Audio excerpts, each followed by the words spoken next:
నమస్తే. Welcome to Suman TV. మన భారతదేశంలో నీట్‌కి చాలా ప్రాముఖ్యత ఉంది. అయితే నీట్‌తో పాటుగా ఎంసెట్‌కి కూడా అంతే ప్రాముఖ్యత ఉంది. కానీ వీటికి సీట్లనేవి చాలా తక్కువుంది. రాసేవాళ్ళు ఎక్కువగా ఉన్నారు. మరి ఇందులో సీట్ రాని వాళ్ళ పరిస్థితి ఏంటి? What next? So, veterinary science గురించి ఎంతమందికి తెలుసు? సో, వెటర్నరీ సైన్స్ అంటే ఏమిటి? సో, దీనిపై అవగాహన కల్పించేందుకు మనతో పాటు ఉన్నారు. లీలావతి ఎడ్యుకేషనల్ ట్రస్ట్ నుంచి కెరియర్ గైడెన్స్ ఇచ్చేందుకు మనతో ఉన్నారు. మేకల హరికృష్ణ యాదవ్ గారు, సన్ ఆఫ్ లీలావతి. నమస్తే సార్. నమస్తే అండి. సార్, వెటర్నరీ సైన్స్ సో చాలా తక్కువ మందికి మన ఇండియాలో చాలా తక్కువ మందికి తెలిసినటువంటి కోర్స్ అని అనుకోవచ్చు. అందరూ నీట్ రాస్తే నేను డాక్టర్‌ని అవ్వాలి, లేకపోతే ఇంకా డాక్టర్ సీట్ ఎంబీబీఎస్ రాలేదు అంటే లేకపోతే డెంటిస్ట్ గాను, అదర్ బీడీఎస్ అట్లా వెళ్ళిపోతూ ఉంటారు. వెటర్నరీ సైన్స్ మీద ఎంతమందికి అవగాహన ఉంది? అసలు వెటర్నరీ సైన్స్ అంటే ఏంటి? ఈ సంవత్సరం ఇండియా మొత్తం మీద నీట్ ఎగ్జామ్ అనేది 25,00,000 స్టూడెంట్స్ అనేది పాన్ ఇండియాలో నీట్ ఎగ్జామ్ రాశారు. కానీ మనకున్న ఎంబీబీఎస్ సీట్స్ అనేది 1,09,000 సీట్స్ ఉన్నాయి. సో ఈ కాంపిటీషన్‌లో స్టూడెంట్స్ అందరూ నెక్స్ట్ ఆలోచించేది బీడీఎస్, హోమియోపతి, ఆయుర్వేదం, నర్సింగ్, అగ్రికల్చర్ బీఎస్సీ ఇలా డిఫరెంట్ కోర్సెస్ వైపు వెళ్తున్నారు. కానీ వెటర్నరీ అనేది BVSc AH bachelor of Veterinary science and animal husbandry అనేది ఇండియా మొత్తం మీద సౌత్ ఇండియాలో ఉన్న గవర్నమెంట్ వెటర్నరీ కాలేజీలో వెటర్నరీ చదవాలి అంటే ఒక్కొక్క స్టేట్ని బేస్ చేసుకొని, ఫర్ ఎగ్జాంపుల్ ఆంధ్రప్రదేశ్ తీసుకుంటే ఆంధ్రప్రదేశ్లో వెటర్నరీ చదవాలి అంటే ఎంసెట్ అనే ఎగ్జామ్ ద్వారా, సో ఆంధ్రప్రదేశ్లో ఉన్న తిరుపతి, విజయవాడ, పొద్దుటూరు, గరివిడి ఈ 4 గవర్నమెంట్ వెటర్నరీ కాలేజీలో ఉన్న 380 వెటర్నరీ సీట్స్ కోసం మోర్ దెన్ 10,000 స్టూడెంట్స్ అయితే పోటీ పడుతున్నారు. అలాగే తెలంగాణలో కూడా ఉన్న 3 గవర్నమెంట్ వెటర్నరీ కాలేజెస్ కోసం మోర్ దెన్ 6,000 నుంచి 8,000 స్టూడెంట్స్ ఎవ్రీ ఇయర్ అప్లికేషన్ పెడుతున్నారు. సో ఉన్న కాంపిటీషన్లో సౌత్ ఇండియాలో వెటర్నరీ చదవాలి అంటే ఎంసెట్లో మెరిట్ వచ్చిన స్టూడెంట్కే వెటర్నరీ సీట్ అనేది దొరుకుతుంది. దాని ఫీజ్ స్ట్రక్చర్ కూడా 20,000 నుంచి 30,000లోనే వెటర్నరీ చదవడానికి అవకాశం ఉంది. నెక్స్ట్ మాకు ఎంసెట్లో 2,000 ర్యాంక్ రాలేదు. Depending on reservation, SC, ST, BC reservation base చేసుకొని 2,000 నుంచి 4,000 ఎంసెట్లో ర్యాంక్ వచ్చిన విద్యార్థులైతే మన ఆంధ్రప్రదేశ్, తెలంగాణలో వెటర్నరీ చదవచ్చు. ఒకవేళ మాకు వెటర్నరీ అంటే ఫ్యాషన్ ఉంది, మాకు పెట్స్ అంటే చాలా ఇంట్రెస్ట్, దాని మీద మేము డాక్టర్ అవ్వాలనుకున్న విద్యార్థులు నెక్స్ట్ ఆప్షన్ ఎలా ఉన్నది అంటే నార్త్ ఇండియాలోని వెటర్నరీ కాలేజీలో చదవచ్చు. అంటే ఏదైనా డిమాండ్ ఉన్న కోర్స్‌కే మన వాళ్ళు మొగ్గెక్కువ చూపిస్తూ ఉంటారు కదా! సో, మరి ఈ వెటర్నరీ సైన్స్‌కి ఎంతవరకు డిమాండ్ ఉందంటారు? సౌత్ ఇండియాలో తీసుకుంటే తమిళనాడు తీసుకున్న పౌల్ట్రీ రంగంలో ముందు స్థాయిలో ఉన్నది. తెలంగాణ కూడా పౌల్ట్రీలో నెంబర్ 1 పొజిషన్లో ఉన్నది. సో అనిమల్స్ రిలేటెడ్గా సో వెటర్నరీకి అనేది ఎవ్రీ ఇయర్ డిమాండ్ అయితే ఉన్నది. కానీ గవర్నమెంట్ సైడ్ నుంచి అయితే లిమిటెడ్ కాలేజెస్ ఉన్నాయి. ప్రైవేట్ కాలేజెస్ అయితే వెటర్నరీలో ఇప్పటి వరకు సౌత్ ఇండియాలో లేవు. సో అందువల్ల స్టూడెంట్స్ దాని మీద ఫ్యాషన్ ఉంది, కానీ మన దగ్గర కాలేజెస్ అందుబాటులో లేనందువల్ల ప్రతి స్టూడెంటు దాని వైపు చదవడానికైతే ఇంట్రెస్ట్ చూపుతున్నారు. సో దానికి రిలేటెడ్గా చాలామందికి ఉన్న డౌట్స్ ఏంటంటే, మేము వెటర్నరీ చదవాలంటే నీట్ అవసరం లేదు అనుకుంటున్నారు, ఎంసెట్ ఒక్కటే ఉంటే సరిపోతుంది అనుకుంటున్నారు. సో, రెండిట్లోనే ర్యాంక్ రావాల్సి ఉంటుందా? ఈ నీట్ ఐదర్ నీట్ ఆర్ ఎంసెట్టా? లేకపోతే ఓన్లీ ఎంసెట్‌లో ర్యాంక్ ఉంటే సరిపోతుందా? లేదండి. ఇప్పుడు వెటర్నరీ చదవాలి అంటే మన ఆంధ్ర, తెలంగాణ విద్యార్థులు ఎంసెట్ ఎగ్జామ్ రాసి ఎంసెట్‌లో ర్యాంక్ బేస్ చేసుకొని సీట్ తీసుకోవాల్సి ఉంటుంది. కానీ ప్రతి గవర్నమెంట్ వెటర్నరీ కాలేజీలో 15% ఆల్ ఇండియా కోటా ద్వారా నీట్ ద్వారా ఫిల్ చేస్తారు. So okay. 15% నీట్ ఎగ్జామ్ ద్వారా ఫిల్ చేస్తే రిమైనింగ్ 85% అనేది మన స్టేట్లో కండక్ట్ చేసే ఎంట్రన్స్ ఎగ్జామ్ ద్వారానే ఈ సీట్లు అనేది ఫిల్ చేస్తారు. ఫర్ ఎగ్జాంపుల్ తమిళనాడుకి వెళ్తే అక్కడ మనలాగా ఎంసెట్ ఎగ్జామ్ అనేది ఉండదు. ఇంటర్మీడియట్ మార్క్స్ బేస్ చేసుకొని వాళ్ళకి ఇంజనీరింగ్ అయినా వెటర్నరీ అయినా కౌన్సిలింగ్ జరుగుతుంది. సో లాస్ట్ ఇయర్ తమిళనాడులో వెటర్నరీ అనేది ఉన్న 570 సీట్స్కి మోర్ దెన్ 18,000 స్టూడెంట్స్ అయితే అప్లై చేయడం జరిగింది. ఓహ్! సో ఇంటర్మీడియట్ మార్క్స్ బేస్ చేసుకొని తమిళనాడు స్టేట్లో వెటర్నరీ కౌన్సిలింగ్ జరుగుతుంది. అదే మన స్టూడెంట్స్ వెళ్ళి తమిళనాడులో చదవాలి అంటే నీట్ ఎగ్జామ్లో మెరిట్లో వచ్చినప్పుడు ఆల్ ఇండియా కోటాలో అప్లై చేసుకున్నప్పుడు మన విద్యార్థులు తమిళనాడులో చదవచ్చు, కర్ణాటకలో చదవచ్చు, నార్త్ ఇండియాలో చదవచ్చు, 15% కోటాలో అయితే మన విద్యార్థులు చదవచ్చు. సో తెలుగు స్టేట్స్‌లోని మనకి ఎన్ని గవర్నమెంట్ కాలేజెస్ ఉన్నాయి? తెలుగు స్టేట్‌లో మనకి ఆంధ్రప్రదేశ్‌లో 4 గవర్నమెంట్ వెటర్నరీ కాలేజెస్ ఉన్నాయి. తెలంగాణలో 3 గవర్నమెంట్ వెటర్నరీ కాలేజెస్ ఉన్నాయి. సో ఈ 7 కాలేజీల్లోనే అరౌండ్ 380 ఆంధ్రప్రదేశ్‌లో, 300 తెలంగాణలో సీట్స్ అయితే అవైలబిలిటీ ఉన్నాయి. సో ఆల్ ఓవర్ ఇండియా వైస్‌గా మనం చూసుకున్నట్లయితే ప్రైవేట్ కాలేజెస్ ఏ స్టేట్స్‌లో ఉన్నాయి? మంచి క్వెషన్ అండి. చాలామంది విద్యార్థులు వెటర్నరీ ఇంట్రెస్ట్ ఉన్న వాళ్ళు తెలుసుకోవాల్సింది మేజర్‌గా ప్రైవేట్ వెటర్నరీ కాలేజెస్ ఫస్ట్ పంజాబ్‌లో స్టార్ట్ చేశారండి. పంజాబ్‌లో కల్సా వెటర్నరీ కాలేజ్ అని మీరు ప్రతి స్టూడెంట్స్ చెక్ చేయొచ్చు దాని గురించి.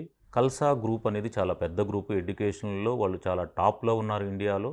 ఈ కల్సా వెటర్నరీ కాలేజ్ అనేది first private veterinary college in India. So అందులో మనం వెటర్నరీ ప్రైవేట్‌లో చదవాలి అంటే మన నీట్ స్కోర్ 450 అబోవ్ ఉన్న వాళ్ళు అప్లై చేసుకుంటే, సో పంజాబ్ స్టేట్ యూనివర్సిటీ గడువాసు అంటారు. గడువాసుకి మీరు అప్లికేషన్ పెట్టుకుంటే, సో మీరు పంజాబ్‌లో ఉన్న కల్సా వెటర్నరీ కాలేజ్‌లో మీరైతే జాయిన్ అవ్వచ్చు. కానీ మేనేజ్మెంట్ కోటా ప్రైవేట్ కాలేజ్‌లో ఫీ స్ట్రక్చర్ అనేది అప్రాక్సిమేట్లీ 8 లాక్స్ పైనే ఉంటుంది. సో నెక్స్ట్ ఉన్న రాజస్థాన్. అవునండి. రాజస్థాన్‌లోని మరి అడ్మిషన్ ప్రాసెస్ అనేది ఏ రకంగా ఉంటుంది? మేడం పంజాబ్ అయిపోయిన తర్వాత నెక్స్ట్ రాజస్థాన్ అప్పుడు ఉమ్మడిగా ఉంది పంజాబు, హర్యానా, రాజస్థాన్. సో నెక్స్ట్ రాజస్థాన్‌కి వచ్చినప్పుడు రాజస్థాన్‌లో బికనీర్. సో బికనీర్‌లో రాజువాసు యూనివర్సిటీ ఉంది. రాజస్థాన్ వెటర్నరీ యూనివర్సిటీ కింద అఫిలియేటెడ్ కాలేజెస్ ఉన్నాయి ప్రైవేట్ వెటర్నరీ కాలేజ్. ఇందులో ముఖ్యంగా చెప్పుకోవాల్సిన కాలేజెస్ ఆరావలి, సిక్కర్‌లో ఉంది ఈ college. Next Apollo veterinary college ఇది జైపూర్ సిటీలో ఉంది. నెక్స్ట్ ఎంజేఎఫ్ మహాత్మా జ్యోతిరావు పూలే ఇది చోములో ఉంది near to Jaipur. Next Saurabh veterinary college ఇది హిండౌన్ సిటీలో ఉంది. Next Mahatma Gandhi veterinary college ఇది భరత్పూర్లో ఉంది. నెక్స్ట్ ఆర్ఆర్ వెటర్నరీ కాలేజ్ ఇది టాంక్లో ఉంది. నెక్స్ట్ ఎంబీ వెటర్నరీ కాలేజ్ దుంగర్పూర్లో ఉంది. రీసెంట్గా లాస్ట్ ఇయర్ కొత్త ఒక వెటర్నరీ కాలేజ్ వచ్చింది షికావతి అని ఇది సిక్కర్లో ఉంది. సో రాజస్థాన్లో private veterinary college around 7 private veterinary colleges. So private veterinary colleges ఉన్నాయి. వీటి ప్రాసెస్ అంతా రాజువాసు బికనీర్లో ఉన్న రాజువాసు యూనివర్సిటీ కంట్రోల్లోనే కౌన్సిలింగ్ జరుగుతుంది. సో ఈ అన్ని కాలేజీలకు ఫీ స్ట్రక్చర్ అనేది 6 lakhs నుంచి 6.5 lakh వరకు గవర్నమెంట్ అయితే ఫిక్స్ చేసింది పర్ మేనేజ్మెంట్ కోటా కోసం. సో అదేవిధంగా హర్యానాలో ఎలా ఉండబోతుంది ప్రాసెస్ అంతా కూడా? హర్యానా అనేది చాలామందికి తెలియాల్సిన విషయం ఏంటంటే మేడం, మన ముర్రా బ్రీడ్ అనేది బఫెల్లోస్ ఎక్కువగా హర్యానాలో దొరుకుతాయి. సో మన ఒరిజినల్ బ్రీడ్ అనేది హర్యానాలో ఉండడం వల్ల మన సౌత్ ఇండియాకి హర్యానా నుంచి మ్యాక్సిమం బ్రీడ్ అనేది అక్కడి నుంచే తీసుకొచ్చుకుంటారు. సో మిల్క్ ప్రోడక్ట్ అనేది చాలా క్వాలిటీ ఉంటుంది అందులో అని. సో హర్యానాలో ఫస్ట్ ప్రైవేట్ వెటర్నరీ కాలేజ్ అంటే ఐఐవిఆర్ అంటారు. International Institute of Veterinary Science అనేది ఫస్ట్ స్టార్ట్ చేయడం జరిగింది. దాని తర్వాత Sanskaram veterinary college, RPS veterinary college, MR veterinary college, రీసెంట్గా last year Bhumika veterinary college. So ఇవన్నీ కాలేజెస్ విసిఐ కంట్రోల్లోనే వెటర్నరీ కౌన్సిల్ ఆఫ్ ఇండియా అప్రూవల్తో ఉంటుంది. సో హర్యానాలో రాజస్థాన్లో రాజువాసు, పంజాబ్లో గడువాసు లాగా హర్యానాలో లాలా లజపత్ రాయ్ యూనివర్సిటీ కింద లువాసు అంటారు. ఇది హిసార్లో ఉంది. ఈ యూనివర్సిటీ ఏం చేస్తుంది అంటే ప్రతి స్టూడెంట్కి ఒక అప్లికేషన్ లైక్ ఎంబీబీఎస్ లాగో మన ఎంసెట్ లాగా ఒక అప్లికేషన్ మనం పెట్టుకోవాలి. సో ఒక కౌన్సిలింగ్ అనేది గవర్నమెంటే కండక్ట్ చేస్తుంది. అది హిసార్లో కండక్ట్ చేస్తుంది లాలా లజపత్ రాయ్ యూనివర్సిటీలో. ప్రతి స్టూడెంటు నీట్ బేస్ చేసుకొని అప్లికేషన్ వేయడం జరుగుతుంది. వాళ్ళకు వచ్చిన నీట్ మార్కులను బేస్ చేసుకొని వాళ్ళు పెట్టుకున్న ఆప్షన్స్, ఫస్ట్ ఆప్షన్ నాకు కాలేజ్ నచ్చిందండి, నేను సంస్కారం వెటర్నరీ కాలేజ్ పెట్టుకుంటాను. సెకండ్ ఆప్షన్ నేను ఐఐవిఆర్ పెట్టుకుంటాను. థర్డ్ ఆప్షన్ నేను ఆర్పిఎస్ పెట్టుకుంటాను. అట్లా స్టూడెంట్కు ఇంట్రెస్ట్ ఉన్న కాలేజెస్, అతనికి ఐడియా ఉన్న కాలేజెస్, ఫెసిలిటీస్ని చూసుకొని అతను ఆప్షన్స్ పెట్టుకుంటే అంటే కౌన్సిలింగ్ డిపెండ్ ఆన్ ర్యాంకే ఆ కాలేజెస్ కూడా వచ్చే అవకాశం ఉందా లేదా ఎగ్జాక్ట్లీ అనేది అండి. ఎంసెట్లో మనం ఇక్కడ ఎలా ఎగ్జాక్ట్లీ. చూసుకుంటాం? ఇప్పుడు మనం ఫర్ ఎగ్జాంపుల్ ఆంధ్రప్రదేశ్లో ఎంబీబీఎస్ ఉంది. ఫస్ట్ ఆప్షన్ నేను ఏలూరు ఆశ్రమ్ మెడికల్ కాలేజ్ పెట్టుకున్నాను. సెకండ్ ఆప్షన్ నేను ఎన్ఆర్ఐ మెడికల్ కాలేజ్ పెట్టుకున్నాను. థర్డ్ ఆప్షన్ నేను నెల్లూరు నారాయణ పెట్టుకున్నాను. అంటే నీట్ మార్కులను బేస్ చేసుకొని అతనికి నెల్లూరు నారాయణలో అలాట్ అవుతుందా, గుంటూరు ఎన్ఆర్ఐలో అలాట్ అవుతుందా, ఏలూరు ఆశ్రమంలో అలాట్ అవుతుందా, అదే బేస్ మీద ఇక్కడ లువాస్ లాలా లజపత్ రాయ్ వెటర్నరీ యూనివర్సిటీ అనేది కౌన్సిలింగ్ కండక్ట్ చేస్తుంది. సో స్టూడెంట్ కూడా ఏం చేయాలి అంటే ఇక్కడ ఎవ్వరికి ఫీజు అనేది కాలేజెస్ కానీ మధ్యలో కన్సల్టెంట్స్ కానీ ఎవరికి పే చేయాల్సిన అవసరం ఉండదు. 6,16,270 రూపీస్ అనేది లువాస్ పేరు మీద డీడీ ఒకటి తీసుకొని ఈ డీడీ అనేది కౌన్సిలింగ్లో పార్టిసిపేట్ చేసినప్పుడు అతనికి ఏ కాలేజీలో సీట్ అలాట్ అవుతుంది అనేది తన నీట్ స్కోర్ని బేస్ చేసుకొని ఉంటుంది. సో ఆ డీడీ అనేది వన్స్ సీట్ అలాట్మెంట్ అయిన తర్వాత ఆన్లైన్లోనే ఉంటుంది ఈ ప్రాసెస్, కానీ ఫిజికల్గా స్టూడెంట్ అండ్ పేరెంట్ అనేది పార్టిసిపేట్ చేయాల్సి ఉంటుంది. సో ఈ డీడీ అనేది అక్కడ సబ్మిట్ చేసి నెక్స్ట్ అలాట్మెంట్ కాపీ తీసుకొని నెక్స్ట్ కాలేజీకి వెళ్ళి ఒరిజినల్ సబ్మిట్ చేసి హాస్టల్ ఫీజెస్ అనేది పే చేసుకోవాల్సి ఉంటుంది. So what about Orissa? Orissa స్టేట్లో ఎన్ని కాలేజెస్ ఉన్నాయి? దాని అడ్మిషన్ ప్రాసెస్ ఎలా ఉంటుంది? మేడం ఒరిస్సాలో వచ్చేసి ఒక గవర్నమెంట్ కంట్రోల్లో మనం ఇప్పుడు మాట్లాడుకున్న గడువాసు, రాజువాసు, లువాసు లాగా ఒరిస్సాలో అయితే అక్కడ గవర్నమెంట్ కంట్రోల్ ఉన్న ప్రైవేట్ కాలేజెస్ అయితే లేవు. ఒరిస్సాలో ప్రైవేట్ యూనివర్సిటీస్ ఉన్నాయి. లైక్ శిక్షా ఓ అనుసంధాన్, అదేవిధంగా సెంచూరియన్ యూనివర్సిటీ. ఈ 2 యూనివర్సిటీస్ అనేది ప్రైవేట్ యూనివర్సిటీస్.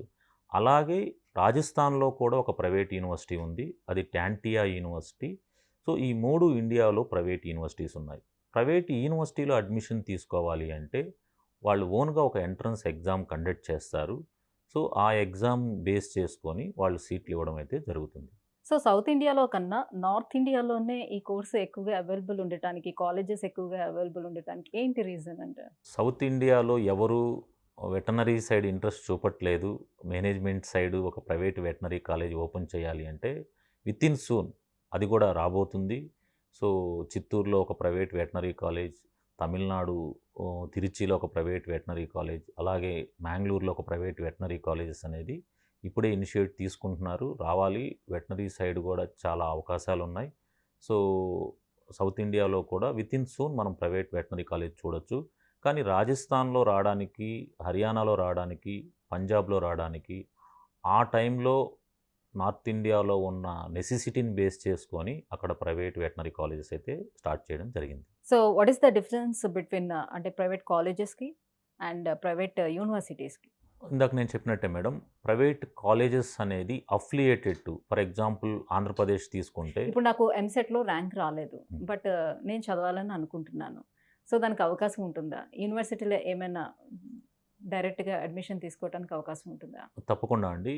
మీరు ఎంసెట్ రాశారు, మీకు మంచి ర్యాంక్ రాలేదు, లేదు నీట్ ఎగ్జామ్ రాశారు, నీట్లో మంచి ర్యాంక్ రాలేదు. సో ప్రైవేట్లో వచ్చేసి మీరు అప్లికేషన్ అనేది పెట్టుకోవాలి. హర్యానాకి అయితే లువాస్కి అప్లికేషన్ పెట్టుకోవాలి. సో అదేవిధంగా రాజస్థాన్కి అయితే ప్రొసీజర్ అంటూ కౌన్సిలింగ్ ద్వారా ఉండదు. డైరెక్ట్గా అడ్మిషన్స్ మీరు కాలేజెస్ని అప్రోచ్ అయ్యి మేనేజ్మెంట్ కోటా సీట్స్ అయితే రాజస్థాన్లో ఈరోజు మీరు కాలేజ్ విజిట్ చేసి మీకు కాలేజీ ఓకే అనుకున్నప్పుడు కాలేజీ ఆన్లైన్ ద్వారా కానీ లేదంటే కాలేజ్ అకౌంట్లో కానీ మీరు అమౌంట్ పే చేసి మీ సీట్ అయితే రిజర్వ్ చేసుకోవచ్చు. సో ఫీ అనేది స్టేట్కి చేంజ్ ఉంటుందా? కాలేజెస్కి అండ్ యూనివర్సిటీస్కి డిఫరెంట్గా ఉంటుందా? ఫస్ట్ మాట్లాడిన పంజాబ్లో అయితే 7 lakhs మేనేజ్మెంట్ కోటా ఫీజు ఉంది. స్పెషల్ మేనేజ్మెంట్ కోటా సీట్ అని పంజాబ్లో ఉంది. అక్కడ 8 lakhs ప్లస్ ఫీజు ఉంది. అంటే పంజాబ్లోనే మేనేజ్మెంట్ కోటా ఫీజు ఒక ఫీ స్ట్రక్చర్ ఉంది, స్పెషల్ మేనేజ్మెంట్ కోటా అని ఒక ఫీ స్ట్రక్చర్ ఉంది. కానీ కాలేజీ మేనేజ్మెంట్ డైరెక్ట్గా సీట్ ఇవ్వడానికి అయితే పాసిబిలిటీ లేదు. గడువాసు, అమృత్సర్లోని గడువాసు యూనివర్సిటీ కౌన్సిలింగ్కి మనం అప్లికేషన్ పెట్టుకొని మనకి మేనేజ్మెంట్ కోటాలో సీట్ అలాట్ అయిందా, లేకపోతే మనకి స్పెషల్ మేనేజ్మెంట్ కోటాలో సీట్ అలాట్ అయిందా అనేది బేస్ చేసుకొని మనం అక్కడ ఫీజు పే చేయాల్సి ఉంటుంది పంజాబ్లో.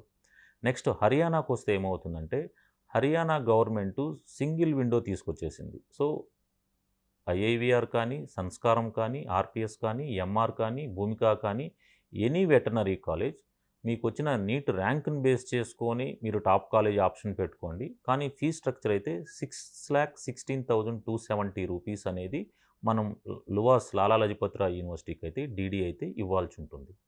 నెక్స్ట్ రాజస్థాన్కి వస్తే ఏమైందంటే Rajasthan government so management quota seat fee అనేది 6 lakhs నుంచి 6.5 lakh వరకు ఫిక్స్ చేయడం జరిగింది. అది డిపెండింగ్ ఆన్ కాలేజీ యొక్క ఫెసిలిటీస్ని బేస్ చేసుకొని ఫీ స్ట్రక్చర్ అక్కడ ఫిక్స్ చేయడం జరిగింది. ఇక్కడ హర్యానా లాగా కౌన్సిలింగ్ అయితే ఉండదు. సో ఎందుకంటే అది బికనీర్లో ఉంటుంది. ప్రతి స్టూడెంట్స్ బికనీర్కి వెళ్ళి కౌన్సిలింగ్ పార్టిసిపేట్ చేయడం అది ఇంపాసిబుల్ అనుకున్నారు వాళ్ళు. అందువల్ల ప్రతి కాలేజీలో కౌన్సిలింగ్ కండక్ట్ చేసి దాన్ని రికార్డ్ చేసి బికనీర్ యూనివర్సిటీకి అయితే పంపించడం జరుగుతుంది. సో సార్ ఒకవేళ దీనికోసం ఇంకా గైడెన్స్ కోసం గానివ్వండి, లేకపోతే కాలేజ్ డీటెయిల్స్ తెలుసుకోవడం కోసం గానివ్వండి, ఎవరైనా మిమ్మల్ని కాంటాక్ట్ అవ్వాలంటే ఎలా అప్రోచ్ అవ్వాలంటారు? సో నేను మోర్ దెన్ 20 ఇయర్స్ నుంచి కెరియర్ గైడెన్స్ ఇస్తున్నాను. లీలావతి ఎడ్యుకేషన్ చారిటబుల్ ట్రస్ట్ ఒకటి రన్ చేస్తూ ఉన్నాను. నా హోమ్ టౌన్ నెల్లూరు అండి. నా ఆఫీస్ చెన్నైలో ఉంది, నెల్లూరులో ఉంది, అలాగే సేలంలో ఉంది. సో హైదరాబాద్లో కూడా నా ఆఫీస్ ఉంది. సో ఇక్కడ కనిపిస్తున్న నెంబర్కి మీరు కాంటాక్ట్ చేసి ఆ ప్రాసెస్ అంతా ఆన్లైన్లో ఉంటుంది. ఇక్కడ హిడెన్ ఫీజెస్ ఏముండవు. ఎవ్రీథింగ్ ట్రాన్స్పరెంట్గా ఉంటుంది. ప్రతి ఒక్కరూ కాలేజీ అకౌంట్కి మనీ ట్రాన్స్ఫర్ చేసి కౌన్సిలింగ్ ద్వారా డీడీ తీసుకొచ్చి ఫీజు పే చేయాల్సి ఉంటుంది. అందువల్ల ఇక్కడ స్క్రీన్లో కనిపిస్తున్న నెంబర్కి మీరు కాల్ చేసి తప్పనిసరిగా ఇంకా ఫర్దర్గా మీకు గైడెన్స్ కావాలన్నా, లేదు ఆల్ ఇండియా కోటాలో మేము గవర్నమెంట్లో సీట్ తీసుకోవడానికి మా ర్యాంక్ మ్యాచ్ అవుతుందా అని కానీ, లేదు ఎంసెట్లో మా ర్యాంక్ ఏదైనా మ్యాచ్ అవుతుందా సో అనేది కానీ మీరు ఇక్కడ కనిపిస్తున్న నెంబర్కి కాల్ చేసి మీరు వివరాలు తెలుసుకోవచ్చు. అలాగే ఇంకా చాలామంది స్టూడెంట్స్ మేము ప్రైవేట్లో కాదండి, మేము గవర్నమెంట్లోనే చదవాలనుకుంటున్నాము, మాకేమన్నా అవకాశాలు ఉన్నాయా అనుకున్నప్పుడు ఎన్ఆర్ఐ కోటా ఉందండి. ఎన్ఆర్ఐ కోటాలో ఫర్ ఎగ్జాంపుల్ తమిళనాడులో ఎన్ఆర్ఐ కోటా సీట్స్ అవైలబిలిటీ ఉన్నాయి. పాండిచేరిలో ఎన్ఆర్ఐ కోటా సీట్స్ అవైలబుల్ ఉన్నాయి. కర్ణాటకలో ఎన్ఆర్ఐ సీట్స్ అవైలబిలిటీ ఉన్నాయి. గోహతి అస్సాంలో ఎన్ఆర్ఐ సీట్స్ అవైలబిలిటీ ఉన్నాయి. మధ్యప్రదేశ్లో ఉన్నాయి. అలాగే జమ్మూ కాశ్మీర్లో ఉన్నాయి. మేము ప్రైవేటు మాకు ఇంట్రెస్ట్ లేదండి, మేము ఓన్లీ గవర్నమెంట్లోనే వెటనరీ చదవాలనుకున్నప్పుడు ఈ ఎన్ఆర్ఐకి ఒక్కొక్క స్టేట్కి ఒక్కొక్క ప్రాసెస్ ఉంటుంది. ఫర్ ఎగ్జాంపుల్ తమిళనాడులో మనం గవర్నమెంట్లో చదవాలి అంటే ఎన్ఆర్ఐ కింద స్టూడెంట్ యొక్క బ్లడ్ రిలేషన్ ఫారిన్లో ఉండి వాళ్ళు ఎన్ఆర్ఐ డాక్యుమెంట్స్ ఇస్తే దాని అప్లికేషన్ తమిళనాడులో తనువాసు అంటారు. తమిళనాడులో ఉన్న తనువాసు వెటనరీ యూనివర్సిటీకి ఎన్ఆర్ఐ డాక్యుమెంట్స్ మీరు అప్లికేషన్ ఫిల్ చేసి వాళ్ళు కండక్ట్ చేసే ఎంట్రన్స్ ఎగ్జామ్ మీ ఇంటర్మీడియట్ మార్క్స్ 2 బేస్ చేసుకొని వాళ్ళు మీకు ఎన్ఆర్ఐ సీట్ అయితే అలాట్ చేయడం జరుగుతుంది. ఇదే విధంగా డిపెండింగ్ ఆన్ స్టేట్స్ వైజ్గా ఎన్ఆర్ఐకి ఒక్కొక్క స్టేట్కి ఒక్కొక్క ప్రాసెస్ ఉంటుంది. మీకు ఇంకా ఏదైనా డౌట్స్ ఉంటే ఈ నెంబర్కి కాల్ చేస్తే మేము ప్రాపర్గా గైడెన్స్ అయితే ఇవ్వడం జరుగుతుంది. Thank you so much sir. So ఇండియాలో వెటనరీ సైన్స్కి ఎంతవరకు డిమాండ్ ఉంది అండ్ ఇది చేయడం వల్ల ఎటువంటి లబ్ధి పొందే అవకాశం ఉంటుంది, ఈ డీటెయిల్స్ అన్ని తెలియజేసినందుకు thank you so much. Thank you అండి. Thank you very much.